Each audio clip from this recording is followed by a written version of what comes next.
25-30 years age గ్రూప్‌లో ఉన్న మగవాళ్ళలో చాలామందిలో ఉండే ఒక కామన్ డౌట్ ఏంటి అనంటే, హస్తప్రయోగం లేదా మాస్టర్బేషన్ చేసుకోవటం వల్ల పెన్నిస్‌కి అంటే అంగానికి సంబంధించిన రక్తనాళాలు, నరాలు డ్యామేజ్ అయిపోయి దానివల్ల సెక్షువల్‌గా ఇబ్బందులు ఎదుర్కొంటున్నాము అనేది.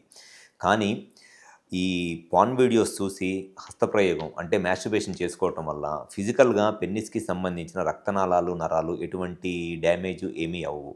కానీ కంటిన్యూస్‌గా ఆ పార్న్ వీడియోసో లేకపోతే బీఎఫ్‌లో చూస్తా మాస్టర్బేషన్ చేసుకోవటం వల్ల స్లోగా ఈ పెన్నిస్‌కి ఆ హ్యాండ్ సెన్సేషన్ ఉంటే కానీ ఎరెక్షన్స్ రాని లాంటి పరిస్థితిని కంటిన్యూస్‌గా చేత్తో చేసుకోవటం వల్ల వీళ్ళే కల్పిస్తున్నారు. అండ్ సెకండ్ వచ్చేసి కంటిన్యూస్‌గా పార్న్ వీడియోస్, బీఎఫ్‌లు చూడటం వల్ల బ్రెయిను ఆ బీఎఫ్‌ల్లో ఉన్నంత బ్యూటీనెస్ ఉంటే కానీ సెక్షువల్‌గా స్టిమ్యులేట్ అవ్వదు.